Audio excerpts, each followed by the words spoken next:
This phone is getting a lot of hate online, and almost all of it is missing the point.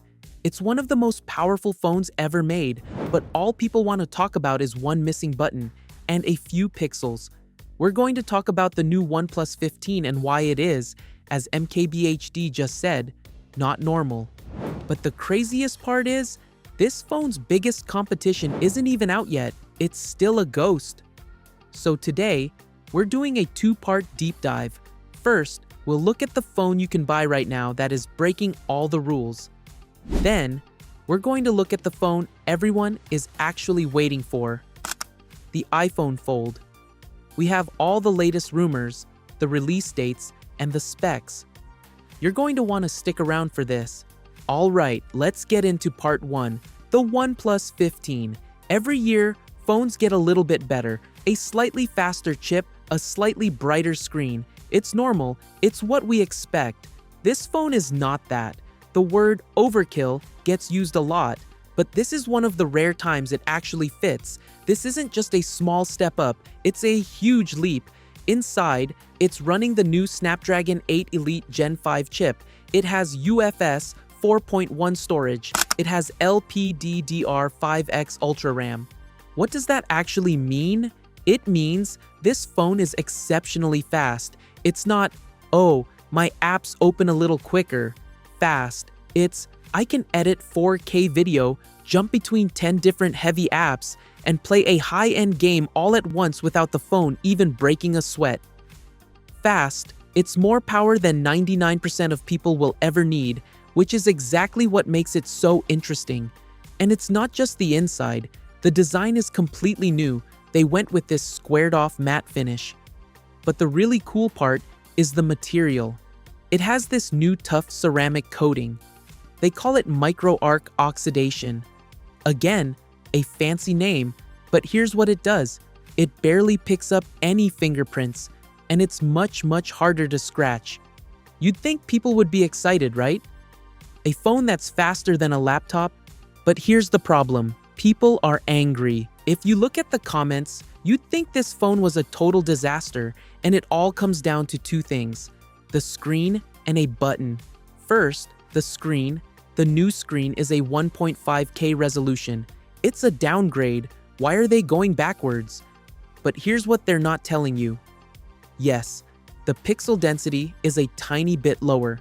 And if you hold this phone right next to the old one and you get out a magnifying glass, you might be able to see a difference. Maybe, but what you will notice, what every single person will feel, is the new responsiveness. This screen is so much smoother. The touch response is instant. Everything feels like it's happening before you even think it. So you have to ask, what's the better trade? A few extra pixels you can't even see? Or a screen that feels light years ahead? It seems like an easy choice. And then there's the button, the famous OnePlus alert slider. That little switch on the side that let you change from ring to vibrate to silent. It's gone. And people are treating it like the end of the world. But what did they replace it with? They replaced it with a new programmable button. A button you can set to do anything. You can make it open your camera. You can make it turn on the flashlight. You can make it start a voice recording. You can make it open your garage door. It is, by every possible measure, more useful. It's not functionally worse. It's just different. And that's the entire problem.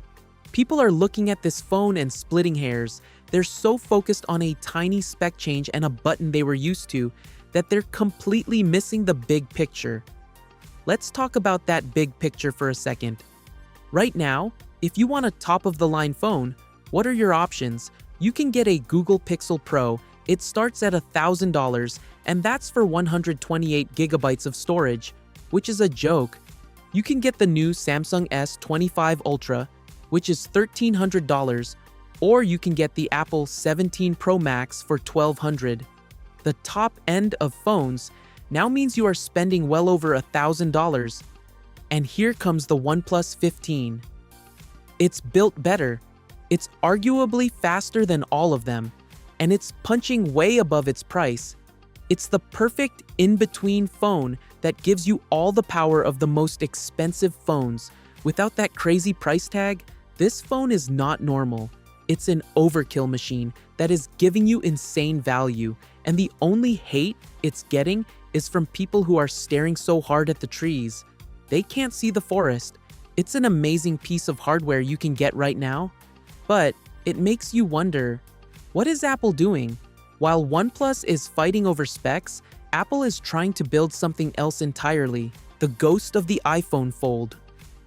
So, while OnePlus is giving us more power than we know what to do with, there's a huge shadow hanging over the entire industry, the elephant in the room. Or maybe the foldable in the room, the iPhone Fold. This is the phone that has been a rumor for so long, it feels more like a myth. And that's the main problem. Where is it? Samsung has a Fold. Google has a Fold. Half the companies in the world have some kind of foldable phone you can buy right now. But Apple? Nothing. Not a word. Why is Apple so late? It's the question everyone is asking. And the rumor mill has been spinning for, and this is not an exaggeration, years. Let's go on a little exploration. Let's look at the timeline, because it's kind of crazy. The very first whispers of a folding iPhone started way back in 2017. That's an eternity ago in phone years. Back then, reports said Apple was working on it, and we'd see mass production of the screens in 2020.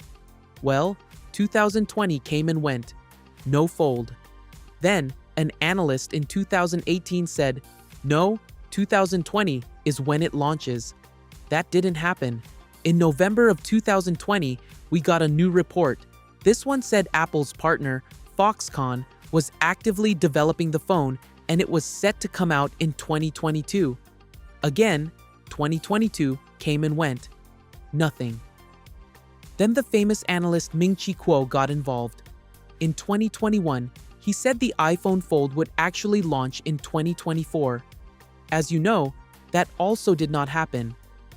By 2022, everyone just gave up on the old dates, and the predictions shifted to 2025. This whole time, we're hearing that Apple is working on multiple prototypes. They can't decide how it should fold.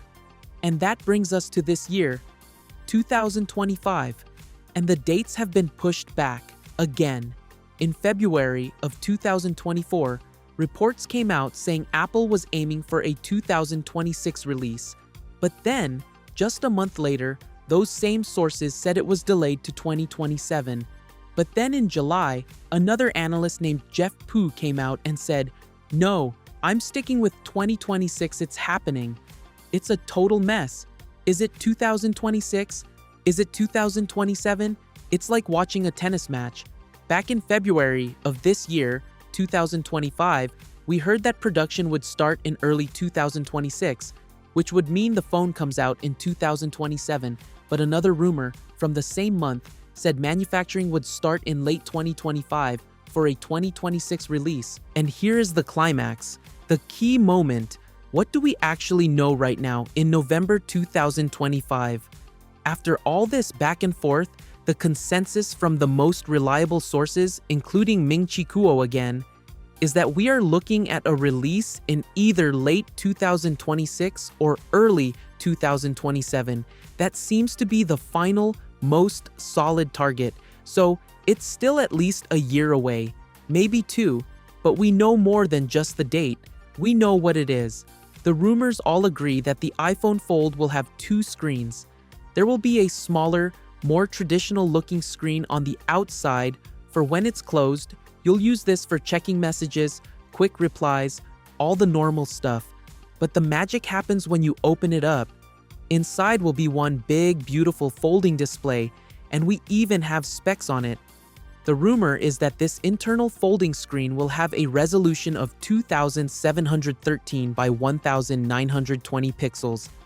That's an odd number, but it gives you an idea of the shape. It's going to be a big, squarish, tablet-like screen that folds in half.